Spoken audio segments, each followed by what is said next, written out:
Commander of the transportation vehicle Soyuz, hero of the Russian Federation, Fyodor Yurchikhin. Fyodor Nikolaevich, the Soyuz MS-04 crew commander, space pilot, the hero of the Russian Federation, Roscosmos, Russian Federation. Flight engineer of the transportation vehicle, NASA astronaut Jack Fischer. Soyuz MS flight engineer, NASA, the United States of America. As well as the backup crew commander of the transportation vehicle, cosmonaut Sergei Ryazanskiy. Ryazanskiy Sergei Nikolaevich, the Soyuz MS commander, space pilot, the ISS flight engineer, Roscosmos, Russian Federation. And the flight engineer of the transportation vehicle, Soyuz Randall Brezhnev, NASA, United States of America. The Soyuz MS flight engineer, the NASA, the United States of America. Dear crew, congratulations on the successful training at GCDC, successful pass of your integrated training and training overall. And dear colleagues, I think we have a lot of things to discuss. Please go ahead with the first question. Good morning. Congratulations on the completion of your training. You're going to go to Baikonur soon. A question, Fyodor Nikolaevich. You're going to arrive to the ISS and you're going to be there together, just the two of you on the station. How are you going to distribute the workload? There will be just 3 people during the handover on board of the station.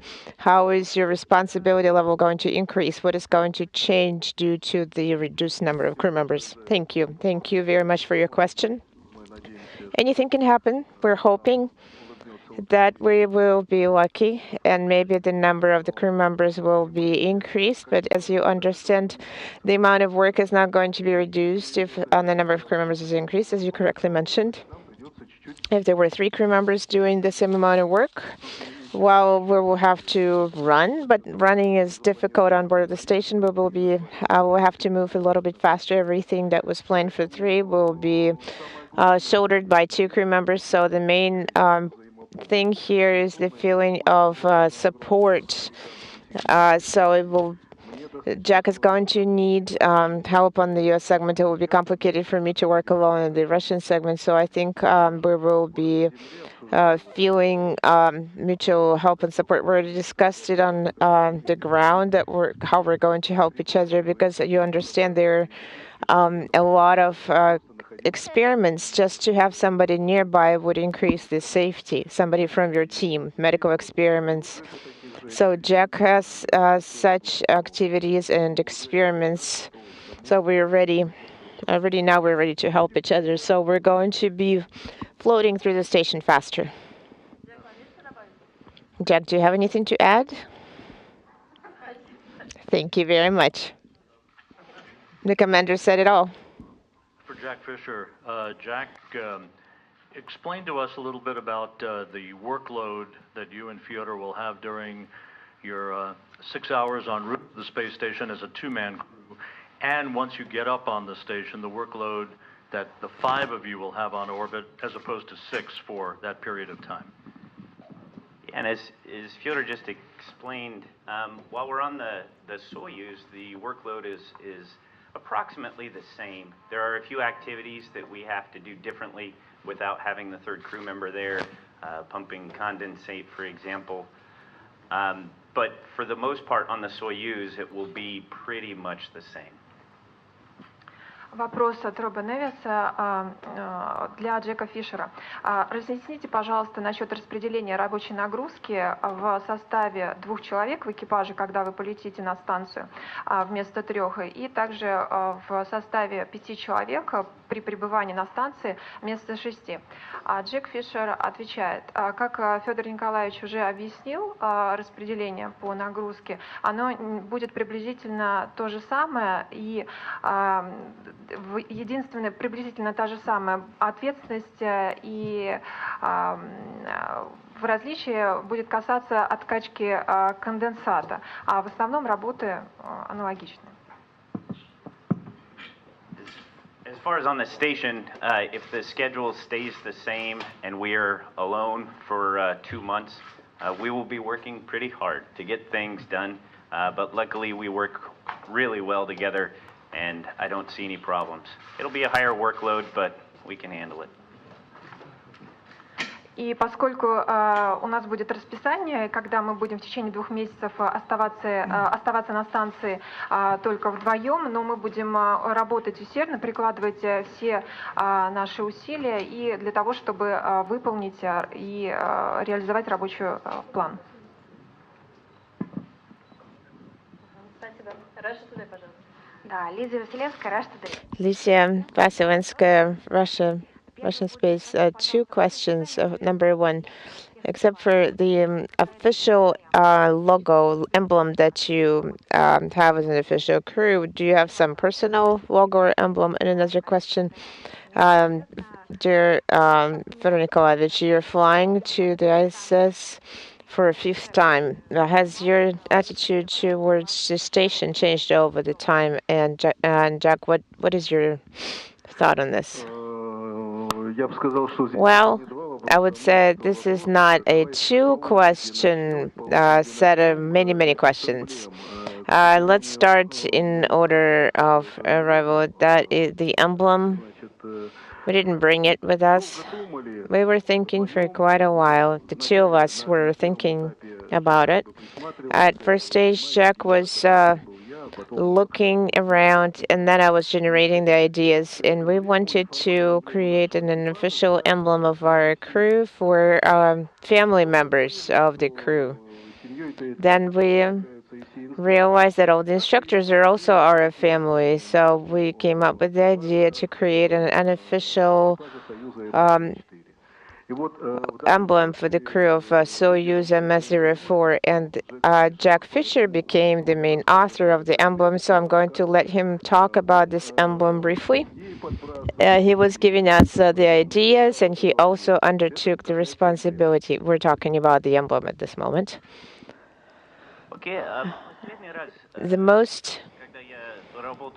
The recent time when I was working as a backup crew, we signed.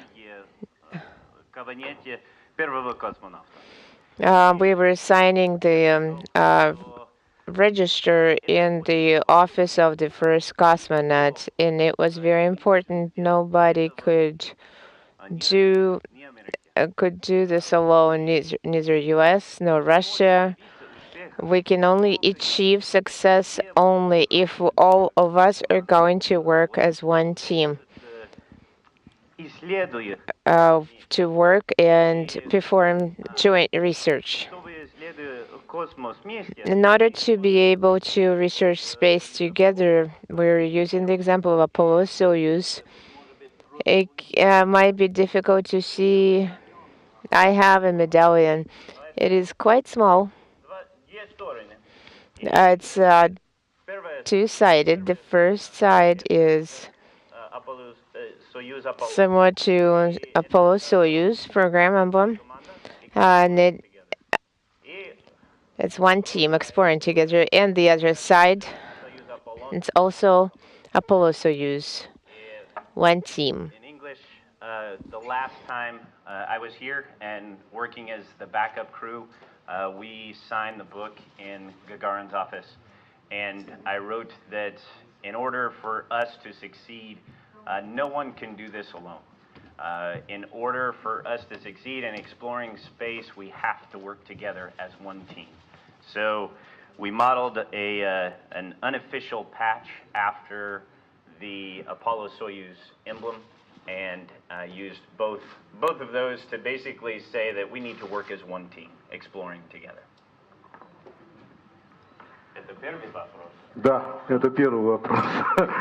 Was that question number 1? Yes, that is question number 1. I was trying to find it, and we have the photograph. We were talking to children in the Space Exploration Museum in Moscow, and there is a bench given by General Stafford, Apollo Soyuz bench. And we have a photograph of Jack and myself sitting on this bench for both of us. Apollo Soyuz flight was a significant milestone in the relationship of the two countries. To go on about our poster, back in the day, we were on Expedition 53. We had a logo of Expedition 53. There was the Roman numeral 3. We created a very interesting emblem, and there was a decision on reducing the crew and changing the crew members of the crew. So we became increment 5051, and they asked us, "Are you going to change the logo of your increment?" So we decided we're not going to change it. We just colored over one of the vertical lines so it became 52, and one of the solar arrays went into the shadow. So we came up with the idea. So if you look at that logo, you see I am dragging out the paws here as they would do in a good theater. If you look at this logo, then if you look from afar, it looks like a fence. Who is a better team to paint the fence? And I was thinking the idea of Tom Sawyer and Huckleberry Finn. And I asked my friend, I hope I can call him my friend, a very interesting, a very good artist. He is present here. We're going to keep it a secret so far.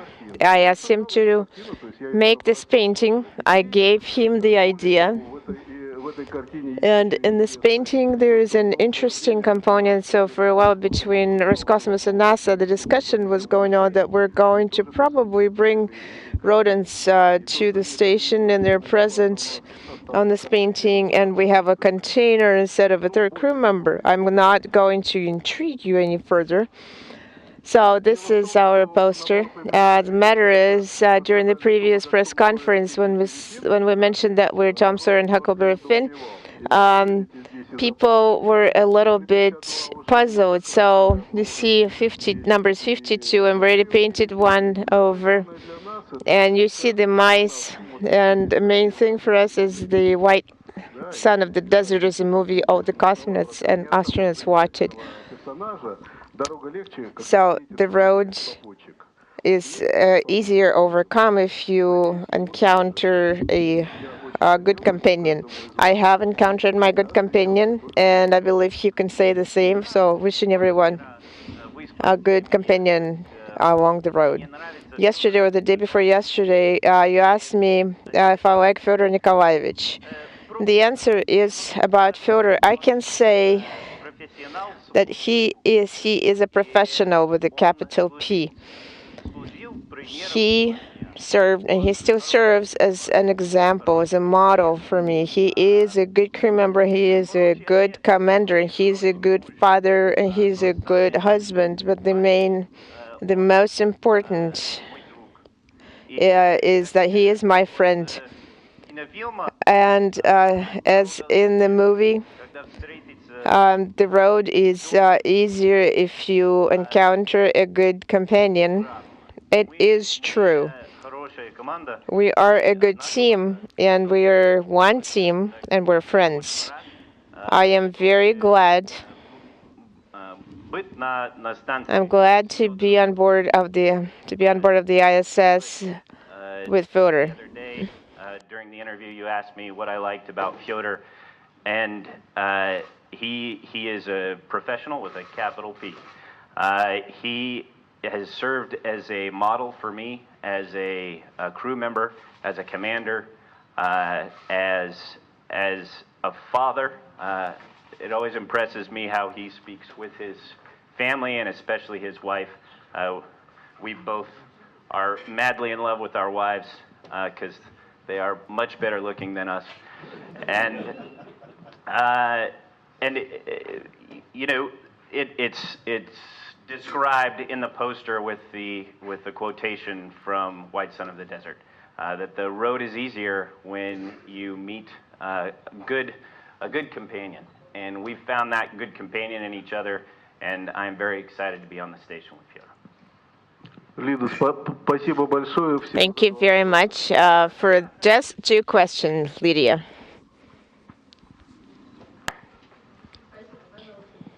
Yes, please, next one. A question to the prime crew. At the end of last week, you were taking your final exams. I couldn't stay for the entire duration. I wanted to ask what was your task, if you encountered any complications, particularly in the interaction between the 2 of you, and what was the grade? How did they assess your work? Let's say it this way, we got high grades. As far as off-nominal situations are concerned, maybe there were some off-nominal situations. There were some complications. For Jack, it was the first test, the first exam. He was somewhat nervous. It's understandable and natural. We don't have too many exams. There are just a lot of off-nominal situations. As far as the station side is concerned, we had a deep rest on the station side during the exam. The crew members have completed their work very well. I believe it was excellent. They were working we're not working exactly per the idea of procedure, but we have saved completed a lot of recovery to a greater extent than if we had worked per the ODF. So do you have, the question is whether we have a concept of the station in our heads, and we do have a concept of the station, and we have a concept of the vehicle, Soyuz vehicle. You see, the right seater also has certain functions. We distributed those functions between the 2 of us, so we were showing the exam commission how the 2 of us would be operating in the transportation vehicle. I hope the exam commission was happy with the result. There are always some details that we can work on a little bit. We will have 2 weeks at Baikonur, so we'll continue working. And remember, in this case, we're going to have a short flight to the station, so there will be only 2 of us in the vehicle. Nothing to add. Ekaterina Beloglazova, Российский Cosmos. First question to Jack. I wanted to say thank you very much for your wonderful Russian language, almost no accent, just wonderful. And I saw that almost everyone lists their hobbies. You don't have any listed. Do you really not have any hobbies, or do you have too many to list? And the question, what were you going to take along in order to relax in space? The other question is to Fyodor Nikolaevich about the science research program. There are a lot of very interesting, diverse, and very interesting experiments. Probably not everybody knows that you found silver-toned clouds and not at the location that they expected to find them. And the Terminator experiment, are you going to take a closer look at the clouds? So the 2 questions. I think right now my hobby is studying the Soyuz vehicle and the Russian segment right now. Maybe I am studying my wife, but on the station that would not be possible. We don't have much time on the station. I just want to see, as the Russian song goes, I want to see the Earth in my station window. Maybe take photographs. You know, Fyodor Nikolaevich is a very experienced photographer, and maybe he can give me a lot of advice on how to do it best. Right now, my only hobbies are studying the Soyuz and the Russian segment, maybe studying my wife as well, but I can't do any of that on the station. So I think the only thing I'm really looking forward to is looking out of the porthole, like it says in the Russian song, and seeing the Earth from space. Hopefully take some pictures and learn from the very experienced photographer sitting to the left of me, who has taken amazing pictures from orbit for the past 20 years. Thank you very much, Jack, for this compliment.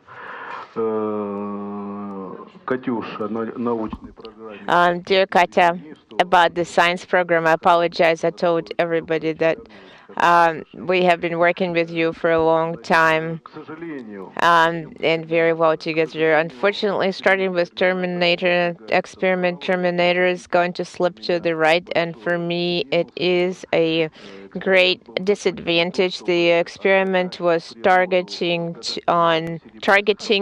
the investigation of the nature of the silver clouds. I'm appreciative. Don't scold me, dear Katya. You, Alec, and myself, you made us love silver clouds, and we started studying silver clouds. These are they have been discovered less than 100 years ago, but the humankind still doesn't know how these clouds appear. And they told us that we saw the silver clouds along the equator. This is 53 degrees and up towards north.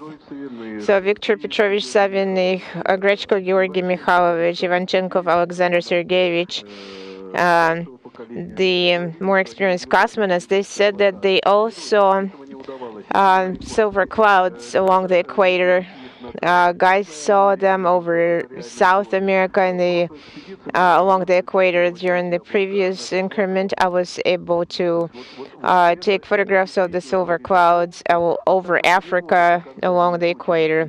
So the nature of those clouds has not been fully discovered, and the humankind is not 100% sure how these clouds appear. That is all true. I hope that Sergei Ryazansky brings the equipment. He comes and joins us, and he will be working on that. It doesn't mean that the scientific component is going to be lost. Sergei is such a good experiment investigator.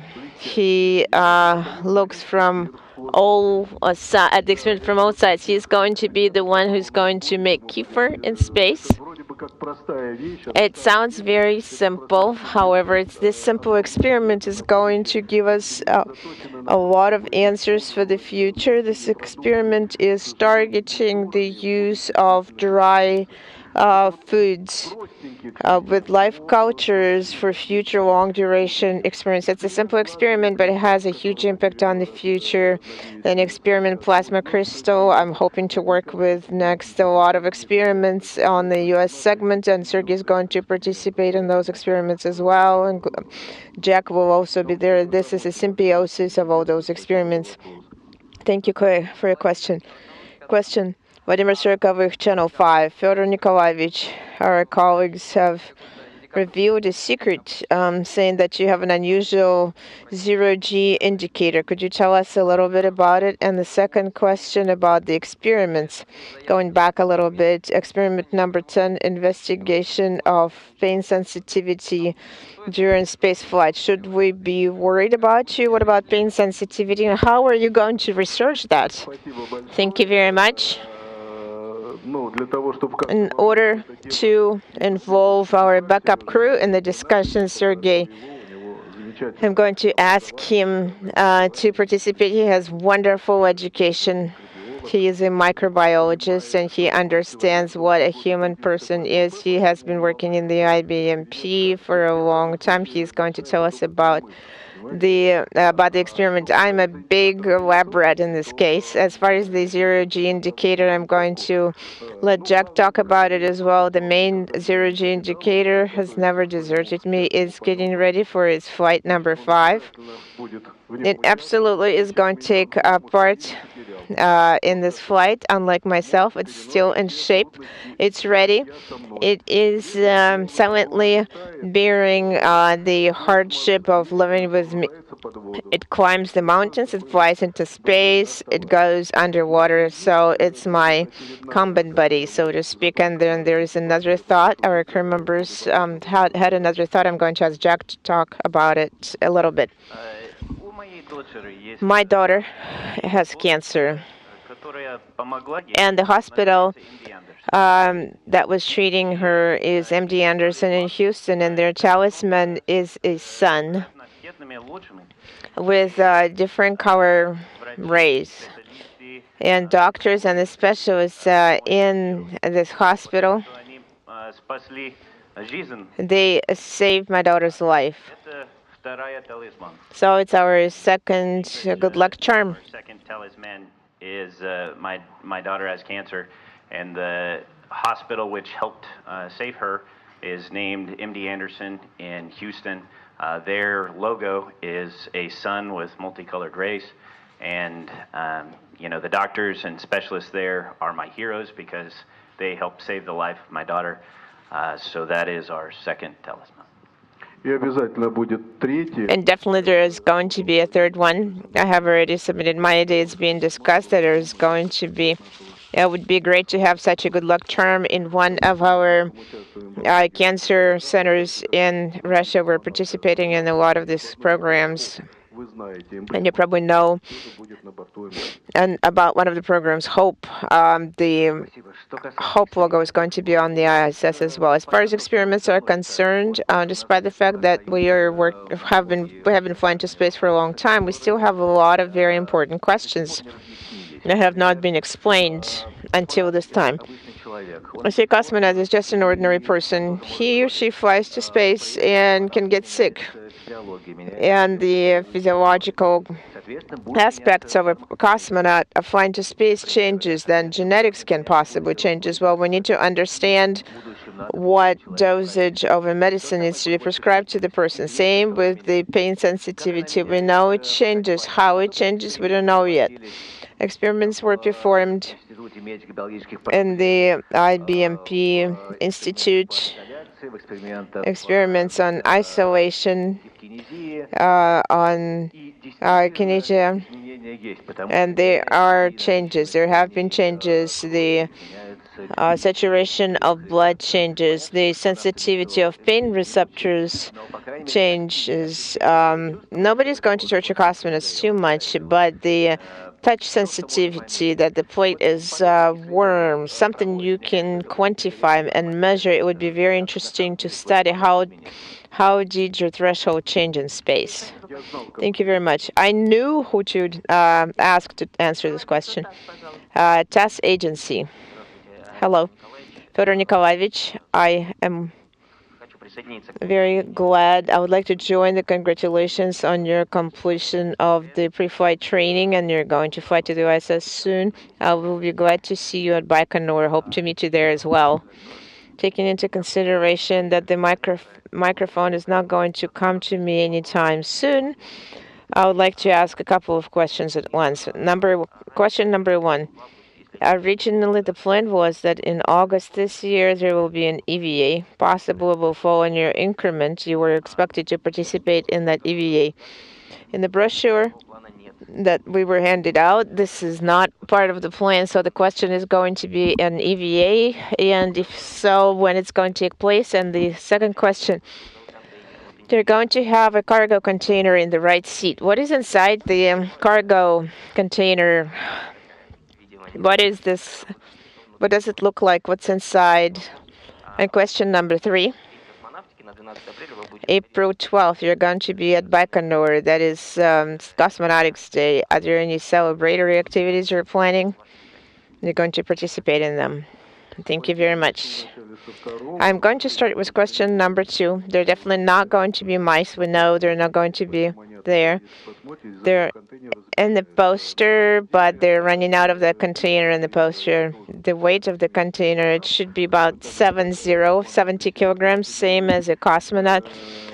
They have already determined which items can fit tightly into the container. These are such ordinary items as wet wipes. They're quite heavy and they fit into the container compactly, and food items. So the question is to fill the container to make sure it doesn't interfere with us operating the controllers for the descent module. So it's still going to be discussed during the very first fit check. It is currently scheduled on April 6th, where Jack and myself are going to take a good look. And at that time, we will know definitely the list of items packed in the container. As far as the EVA is concerned, I am not sure. Less than an hour ago, the government commission session was completed. During the government commission session, they were giving us a go for that EVA. As far as I know, there is an EVA in our flight plan, and Sergei Ryazanskiy and myself are scheduled to participate in the EVA. We're fully trained to the extent that they were possible. Unfortunately, the Hydro Lab is currently undergoing repairs at GCDC, but the instructors of the GCDC and the management has come up with a lot of interesting tasks for this EVA that were used for our training on the dry simulator. We had EVA 2. So the crew members are trained. Moreover, both of us have numerous EVAs in our professional experience. At the time, mid-August. It's just the training for the EVA is going to start a little bit earlier. I'm going to start training for the EVA per the plan. So the brochures, I'm not sure. We need to ask the authors of this brochure. We will definitely ask that. Now we're curious, Sergey, aren't we? So we want to have the EVA. April 12th. Well, if you know, guys, April 12th. It started at the Baikonur spacebed, and not to celebrate April 12th at Baikonur is impossible. I can tell you today that April 12th for the entire instructor team and cosmonaut team on Baikonur going to be a day off. We're going to watch movies, we're going to celebrate, congratulate each other. That is going to be a holiday within the framework of the quarantine we're going to observe. Doctors are not going to overstep the threshold of all those quarantine sanitary measures. Whether the prime crew is going to have meeting with the public, if so, then only from inside the glass enclosure.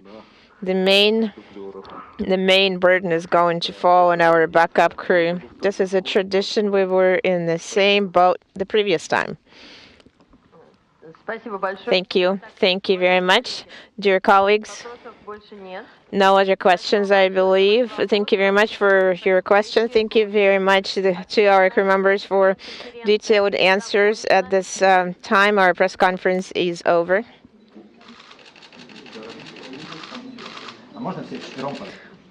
Can we ask you to put your hands over each other? All four of you.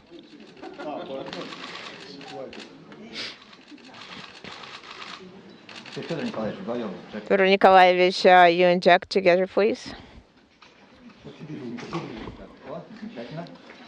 That looks great.